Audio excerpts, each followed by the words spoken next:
हिंदवी स्वराज्याचे सरसंस्थापक छत्रपती शिवरायांना मानाचा मुजरा करतो। भारतीय राज्यघटनेचे शिल्पकार भारतरत्न डॉक्टर बाबासाहेब आंबेडकर यांना मानवंदना अर्पित करतो। नवीन फौजदारी कायद्यांवरील प्रदर्शनाच्या उद्घाटन कार्यक्रमामध्ये मंचावर उपस्थित महाराष्ट्राचे उपमुख्यमंत्री माननीय अजितदादा पवार, विधानसभेचे अध्यक्ष माननीय राहुल नार्वेकरजी, राज्याचे कौशल्य विकास मंत्री मंगल प्रभात लोढ़ाजी, मुख्य सचिव श्री राजेश कुमार जी, अपर मुख्य सचिव श्री इकबाल सिंह चहल, राज्याच्या पोलीस महासंचालक श्रीमती रश्मी शुक्ला, या ठिकाणी उपस्थित सर्व वरिष्ठ पोलीस अधिकारी, सर्व आपल्या वेगवेगळ्या विभागांचे अधिकारी आणि उपस्थित सर्व भगिनी आणि बंधूंनो, आज एक अतिशय चांगली प्रदर्शनी 3 नवीन कायद्यांची संपूर्ण माहिती देणारी त्याचं नुकतंच आपण उद्घाटन केलं आहे। आपल्याला सर्वांना कल्पना आहे की आपल्या देशामध्ये भारतीय दंड संहिता, IPC, फौजदारी प्रक्रिया संहिता CRPC आणि इंडियन एव्हिडन्स ॲक्ट असे 3 कायदे हे ब्रिटिशांनी तयार केलेले कायदे होते। 1860, 1872 आणि 1898 असे तब्बल 125 ते 150 वर्षापूर्वी इंग्रजांनी या कायद्याची निर्मिती केली होती आणि मुळामध्ये या कायद्याच्या निर्मितीचं उद्दिष्ट हे भारतावर राज्य करता आलं पाहिजे, भारतीयांवर राज्य करता आलं पाहिजे आणि हे राज्य करताना साधारणपणे जी काही त्या ठिकाणी ब्रिटिश सरकार होतं त्या सरकारचा डॉमिनन्स राहील अशा पद्धतीनं या कायद्यांची रचना करण्यात आली होती। आणि म्हणून यातल्या अनेक तरतुदी अशा होत्या की ज्या एखाद्या डेमोक्रॅटिक सोसायटीमध्ये कदाचित त्याच्या फॅब्रिकला पोषक अशा त्या नव्हत्या। एकीकडे भारतीयांना सब्जेक्ट मानून त्यांच्यावर राज्य करण्याकरता तयार झालेले कायदे होते आणि दुसरीकडे काल निघून गेल्यानंतर, एक मोठा काळ निघून गेल्यानंतर समाजामध्ये आलेलं परिवर्तन होतं, लोकांच्या सामाजिक स्टेटसमध्ये आलेलं परिवर्तन होतं, गुन्ह्यांच्या पद्धतीमध्ये आलेलं परिवर्तन होतं, तंत्रज्ञानामुळे गुन्हे घडवणं आणि गुन्हे पकडणं याच्यामध्ये असलेलं परिवर्तन होतं। या सगळ्या परिवर्तनांना देखील अनुकूल अशा प्रकारचे कायदे करणं हे आवश्यक होतं आणि म्हणूनच माननीय प्रधानमंत्री नरेंद्र मोदीजी यांच्या नेतृत्वात देशाचे गृहमंत्री श्री अमित भाई शाह यांनी 3 नवीन कायदे हे संसदेमध्ये मंजूर केले। कायद्यांची नावं बघितल्यानंतरच आपल्या लक्षात येतं की डेमोक्रॅटिकली इलेक्टेड सरकार, लोकशाहीमध्ये निवडून गेलेलं सरकार हे जनतेचं ट्रस्टी असतं, ते जनतेचं शासक नसतं। त्यामुळे सोसायटीमध्ये ऑर्डर आणणं एवढंच त्याचं काम असतं। अशा पद्धतीतून या कायद्यांची नावंही बदलली गेली, त्याच्या तरतुदी बदलल्या गेल्या आणि मग दंडसंहिता ही भारतीय न्याय संहिता झाली। जी फौजदारी प्रक्रिया संहिता होती ती नागरिक सुरक्षा संहिता झाली आणि अर्थातच इंडियन एव्हिडन्स ॲक्टमध्ये जे काही नॉन ॲडमिसिबल अशा अनेक गोष्टी टेक्नॉलॉजीने आपल्याला ते टूल्स दिले होते पण ते ॲडमिसिबल नव्हते, तेही ॲडमिसिबल होण्याच्या संदर्भात भारतीय साक्ष संहिता असे तिन्ही कायदे या ठिकाणी तयार करण्याचं काम झालं. आज आपण पाहतोय की ही जी प्रदर्शनी आहे या प्रदर्शनीमध्ये क्रिमिनल जस्टिस सिस्टीममधलं एक पूर्ण सायकल दिलेलं आहे. एक क्राईम घडल्यानंतर त्याची सूचना आल्याबरोबर आता नवीन पद्धतीनं आपण कशा पद्धतीनं तो जिओ लोकेशन हे फेन्स करून तात्काळ त्या ठिकाणी आपल्या व्हॅन्स डिस्पॅच करतो, त्यामुळे पोलीस वेळेत त्या ठिकाणी पोहोचू शकतात. आपल्यासमोर सगळ्यात मोठा प्रश्न अनेक वर्ष असा होता की गुन्हेगाराला पकडल्यानंतर गुन्हेगार सुटायचा, याचं कारण मोठ्या प्रमाणात आपले साक्षीदार होस्टाईल व्हायचे, चेन ऑफ एव्हिडन्स जी आहे ती योग्य प्रकारे प्रिझर्व केलेली नसायची, फॉरेन्सिक आणि टेक्निकल एव्हिडन्स हा ज्या प्रकारे ॲप्रिशिएट केला गेला पाहिजे तो आपण तो त्या पद्धतीने आपण करत नव्हतो. आणि म्हणून अनेक वेळा मोठ्या मोठ्या गुन्ह्यांमध्ये देखील गुन्हेगार सुटायचे. हे आपण जर बघितलं तर 2013 साली आपला रेट ऑफ कन्व्हिक्शन हा 9% होता, 9. म्हणजे 100 गुन्हे नोंदवल्यानंतर किंवा प्रॉसिक्युशनला गेल्यानंतर 91 लोक त्यातनं सुटायचे. आज आपण 53% पोहोचलो आहोत. अजूनही चांगलं आहे पण खूप चांगलं नाही आहे. म्हणजे 9%हून 53%वरचा आपला प्रवास गेल्या 10 वर्षातला अनेक आपण वेगवेगळ्या पद्धतीनं त्या ठिकाणी जे काही निर्णय केले, विशेषतः 14 शासन निर्णयातनं आपण 53% आता पोचलो आहोत. पण हे जे नवीन कायदे तयार झालेले आहेत हे नवीन कायदे आपल्याला 90% नेऊ शकतात अशा पद्धतीची या कायद्यांनी व्यवस्था उभी केली आहे. आणि म्हणून मग कॉल डिस्पॅच झाल्यानंतर एव्हिडन्स कलेक्शन झाल्यानंतर त्या ठिकाणी आता सगळ्या गोष्टींचे आपण प्लॅटफॉर्म्स तयार केलेले आहेत. आपण त्याच्यात बघू शकतो की कशा प्रकारे वेगवेगळ्या आपल्या डेटाबेसेसचा उपयोग करून आपण फिंगरप्रिंट्स मॅच करू शकतो, फेस मॅच करू शकतो, DNA मॅचिंग करू शकतो. म्हणजे पूर्वीच्या काळात एका राज्यात गुन्हा करून दुसऱ्या राज्यात पळून गेल्यानंतर तो गुन्हेगार कधीच सापडायचा नाही. पण आता ऑल इंडिया डेटाबेसेस तयार झाल्यामुळे पटकन आपल्याला त्या डेटाबेसेस मॅच करता येत आहेत आणि त्यांना आपल्याला शोधून काढता येत आहे. आता तर महाराष्ट्रासारख्या राज्यामध्ये जवळपास सगळी शहरं ही आपली CCTVच्या कव्हरेजमध्ये आल्यामुळे आणि अनेक ठिकाणी फेस रिकग्निशनचे कॅमेरे आहेत, वेगवेगळ्या पद्धतीच्या आपल्याकडे टूल्स आहेत, त्यातनं आपण लवकर आरोपीला पकडू शकतो.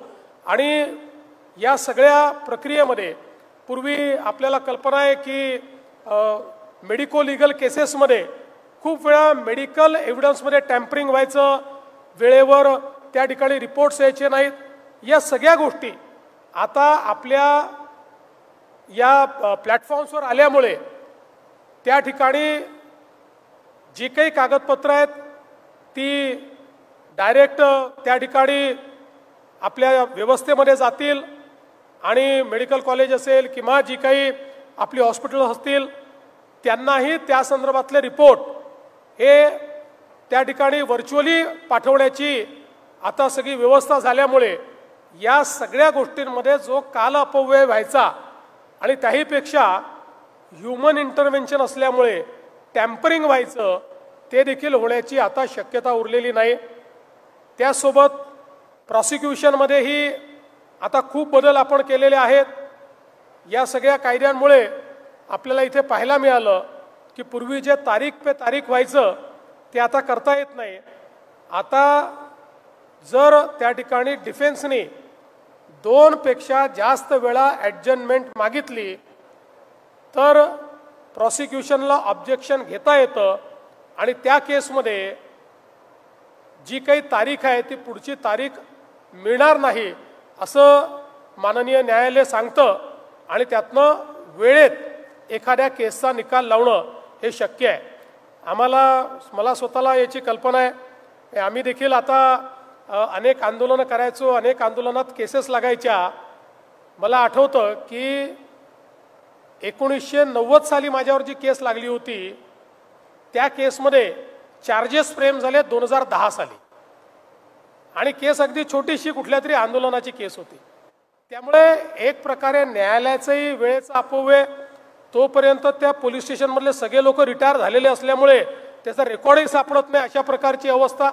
आता या सगळ्या गोष्टी आता मला असं वाटतं दूर होणार आहेत आणि एका निश्चित अशा पद्धतीच्या जी काही त्या ठिकाणी व्यवस्था आहेत या व्यवस्थेतनं अशा प्रकारच्या सगळ्या केसेसमध्ये आणि गंभीर केसेसमध्ये आपल्याला वेळेत हा न्याय देता येणार आहे.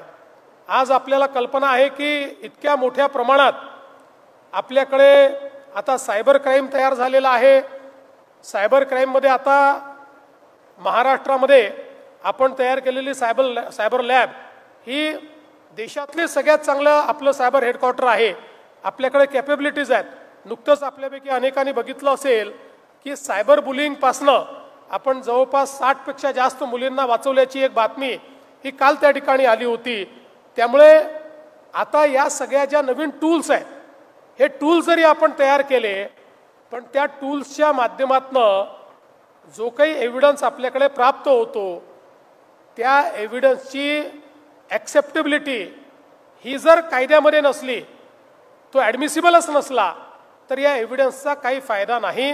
आणि म्हणून आता नवीन इंडियन एव्हिडन्स ॲक्टमध्ये किंवा भारतीय साक्ष्य संहितेमध्ये अशा प्रकारचे डिजिटल एव्हिडन्सेस, इलेक्ट्रॉनिक एव्हिडन्सेस या संदर्भातही ॲडमिसिबिलिटी आल्यामुळे आपल्याला एखाद्या व्यक्तीला अनेक वेळा ज्यावेळेस थेट एव्हिडन्स नसतो पण अतिशय स्ट्रॉंग अशा प्रकारचा सर्कमस्टॅन्शियल एव्हिडन्स असतो की जो इतर एव्हिडन्सला ॲप्रिशिएट करू शकतो, अशा केसेसमध्ये आता या ॲडमिसिबिलिटीमुळे आपण टेक्निकल मुद्द्यांवर अपराधी सुटणार नाही तर त्यालाही शिक्षा देता येईल, अशा प्रकारची व्यवस्था या ठिकाणी तयार झाली आहे.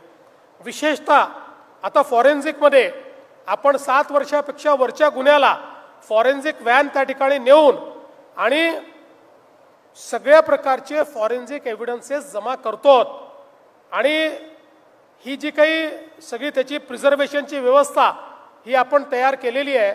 यामुळे निश्चितपणे खूप मोठा त्याचा फायदा होणार आहे. खरं म्हणजे आपल्याकडे 6-6, 7-7 वर्षाचे फॉरेन्सिकचे अनेक एव्हिडन्सेस हे त्या ठिकाणी ॲप्रिशिएट होणं बाकी होतं. पण निश्चितपणे फॉरेन्सिक विभागाने गेल्या 6-8 महिन्यामध्ये खूप वेगानं काम केलेलं आहे आणि जवळपास त्यांच्याकडे जी काही पेंडन्सी होती ती अर्ध्यापेक्षा देखील कमी आणलेली आहे. आणि लवकरच मला विश्वास आहे की आता आपण ज्याला रिअल टाईम म्हणतो अशा रिअल टाईम म्हणजे महिन्याभरात 15 दिवसात त्या ठिकाणी रिपोर्ट येणं याच्याकडे पुढच्या 3-4 महिन्यामध्ये आपण वाटचाल करू शकू. आणि त्यामुळे निश्चितच मला हा विश्वास आहे की आपल्या या फौजदारी कायद्यांमध्ये जो अपराधी आहे त्याला शिक्षा देण्याकरता आणि त्याचसोबत एक प्रकारे त्याला त्या ठिकाणी लवकरात लवकर ती केस चालण्याकरता त्याचा एक मोठा फायदा होणार आहे.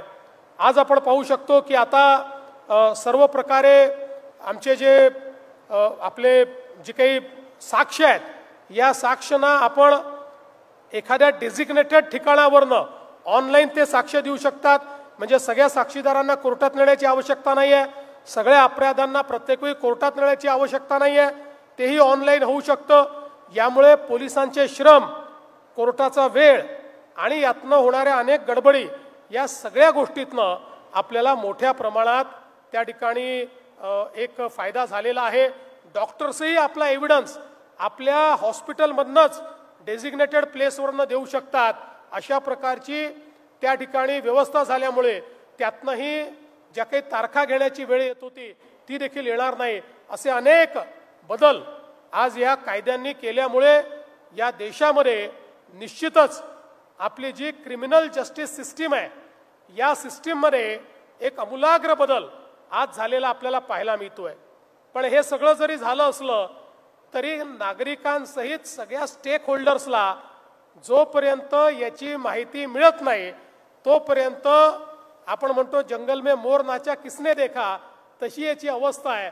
त्यामुळे फक्त अधिकाऱ्यांना कर्मचाऱ्यांना माहिती होऊन फायदा नाही, वकिलांना नाही माहिती असली पाहिजे, जे आपलं लॉचं शिक्षण घेत आहेत त्यांनाही याची माहिती असली पाहिजे आणि नागरिकांनाही याची माहिती असली पाहिजे की आपले अधिकार काय आहेत, आता काय नेमकं हा बदल झालेला आहे। अशा सगळ्या गोष्टी या प्रदर्शनाच्या माध्यमातून आपण अचीव करणार आहोत। त्यामुळे येत्या काळामध्ये आपण निश्चितपणे मोठ्या प्रमाणात सगळ्या लॉ कॉलेजच्या स्टुडंट्सला इथे इन्व्हाइट करणार आहोत। माझी अशी सूचना आहे की होम सेक्रेटरींनी हे जे प्रदर्शन आहे हे पहिल्यांदा मुंबईनंतर सगळ्या महसुली हेडक्वार्टर्सला, सगळ्या विभागीय आयुक्ताचं जे हेडक्वार्टर आहे त्या भागामध्ये याचं प्रदर्शन लावावं आणि मग त्यानंतर कदाचित थोडं स्मॉल स्केलला आपल्याला करता येईल, पण प्रत्येक जिल्ह्यामध्ये आपण हे लावावं जेणेकरून खूप चांगल्या पद्धतीनं त्या ठिकाणी आपण याचा प्रचार आणि प्रसार करू शकू। मी खरं म्हणजे होम विभागाचं आणि आपल्या सगळ्या पोलीस यंत्रणेचं अतिशय मनापासून अभिनंदन करतो की नवीन कायदे आल्यानंतर आपण वेगाने त्याचं अडॅप्टेशन केलं, वेगाने सगळ्या लोकांचं ट्रेनिंग केलं। आज 60 दिवसात जिथे आपल्याला चार्जशीट पाठवायची आहे तिथेही अतिशय चांगल्या पद्धतीनं आपण ती चार्जशीट पाठवतो। 90 दिवसात जिथे पाठवायची आहे त्याचाही स्कोर आपला अतिशय चांगला झालेला आहे। सगळ्या प्रकारच्या डेटाबेसेसमध्ये आपण देशामध्ये पहिल्या 2-3 राज्यांमध्ये आता आलेलो आहोत। त्यामुळे मला असं वाटतं की एक चांगली अशा प्रकारची सुरुवात आपण केलेली आहे। महाराष्ट्रामध्ये आपण पोलिसांमध्येही खूप बदल केलेले आहेत। 1960 साली ज्या पोलिसांच्या रिक्रुटमेंटचे नियम तयार झाले ते 60 नंतर कधी बदलले नव्हते, आकृतीबंध बदलला नव्हता। हा सगळा 2023 साली आपण त्या ठिकाणी जवळपास 60-62 वर्षानंतर बदलला। मोठ्या प्रमाणात नवीन आव्हानं त्या ठिकाणी जी आहेत त्या आव्हानांचा सामना करणारा पोलीस फोर्स आपण तयार केला, त्याच्या ट्रेनिंगची व्यवस्था आपण तयार केली आणि जवळपास आपण जर विचार केला तर 50,000 गेल्या काही काळापासून 50,000 नवीन रिक्रुटमेंट जी महाराष्ट्राच्या इतिहासातील सर्वात मोठी रिक्रुटमेंट आहे ही आपण गेल्या काही वर्षांमध्ये या ठिकाणी केलेली आहे। त्यामुळे आजही महाराष्ट्रातला पोलीस फोर्स हा देशातला नंबर 1 पोलीस फोर्स समजला जातो। पुढच्या काळामध्ये आपल्याला देशात तर नंबर 1 व्हायचंच आहे, पण जगातल्या उत्तम फोर्स म्हणून महाराष्ट्राच्या पोलीस फोर्सकडे बघितलं गेलं पाहिजे असा प्रयत्न आपण करू। मी पुन्हा एकदा आपल्या गृह विभागाचं मनापासून अभिनंदन करतो आणि केंद्र सरकारचे देखील या 3ही कायद्यांबद्दल आभार मानून माझे 2 शब्द संपवतो। धन्यवाद। जय हिंद, जय महाराष्ट्र।